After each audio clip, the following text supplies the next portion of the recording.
Assalamualaikum warahmatullahi wabarakatuh. Alhamdulillah saat ini kita sudah sampai pembahasan tentang sudut. Kemarin kita sudah membahas tentang satuan-satuan sudut ya kan adik-adik. 1 derajat itu bisa kita bagi-bagi menjadi 60 menit. Kemudian 1 menit bisa kita bagi-bagi lagi menjadi 60 detik. Namun menit dan detik di sudut itu bukanlah menit dan detik di waktu. Jadi kita harus bedakan dan itu kita sudah bahas. Nah, sekarang Kak Andi ingin membahas lebih lanjut tentang bagaimana caranya misalnya kita ingin mengukur sebuah sudut. Maka misalnya kita ingin mengukur sebuah sudut, misalnya kita punya lingkaran di sini. Kita bisa membuat sebuah garis acuan. Misalnya garis acuan yang paling umum adalah garis horizontal misalnya. Maka kita katakan kalau misalnya kita punya garis ini, maka sudut ini kita nyatakan dari garis acuan kita, garis yang horizontal ini. Jadi kita ukur sudutnya seperti ini. Kalau garisnya berada di arah sini berlawanan jarum jam, maka kita katakan besar sudut ini adalah positif.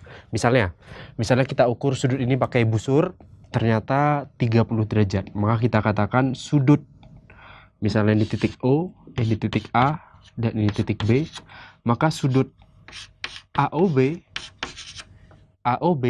itu adalah positif 30 derajat. Dan perhatikan cara penulisannya, O harus selalu di tengah. Jadi sudut AOB itu bisa kita juga nyatakan sebagai sudut BOA. Sama saja, asalkan huruf O itu selalu di tengah. Jadi AOB itu sama dengan BOA. Kemudian kalau misalnya ada garis lain, di sini, ya kan? Ini misalnya titik C, maka kita katakan sudut AOC itu adalah AOC berarti ini ya. Maka kita mengukurnya selalu dari acuan. Karena dia searah dengan jarum jam, ini mutarnya searah dengan jarum jam, maka kita katakan sudut ini negatif. Kemudian kalau kita ukur besarnya pakai busur, dia 90 derajat. Maka inilah besarnya, minus 90 derajat. Sama halnya seperti bilangan bulat kemarin, misalnya kita punya sudut 0, atau kita punya bilangan 0, bilangan positif, dan bilangan negatif. Maka demikian juga untuk sudut, dia juga punya nilai positif kalau dia di atas garis acuan ini berlawanan jarum jam, atau kalau dia di bawah atau searah jarum jam, maka nilainya negatif. Dan ini kita katakan sudut AOC bisa kita nyatakan juga sebagai sudut COA, asalkan O-nya selalu di tengah. Sama saja, nggak ada bedanya.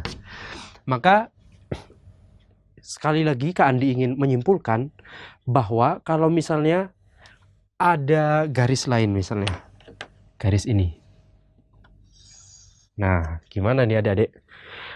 Kalau titik D ini berada tepat berseberangan dengan titik A, maka kita bisa nyatakan sudut AOD itu seperti ini, atau kita bisa nyatakan seperti itu, ya kan? Jadi sudut AOD bisa kita nyatakan sebagai 180 derajat dan dia positif karena berlawanan jarum jam, atau kita bisa nyatakan seperti ini, searah jarum jam, sehingga negatif. Dan kemudian sudut AOD bisa kita nyatakan juga sebagai sudut DOA, sama seperti yang tadi. Namun di sini ada masalah adik-adik. Kita katakan sudut AOD itu ini 180 derajat, atau pakai sudut pandang lain, besar sudutnya adalah minus 180 derajat. Kok bisa ada dua nilai? Seolah-olah kita ini mengatakan bahwa angka 180 di garis itu sama dengan angka minus 180 di garis ini. Nah, gimana kira-kira? Kok aneh ya? Kemudian contoh lain misalnya sudut AOA misalnya, sudut AOA.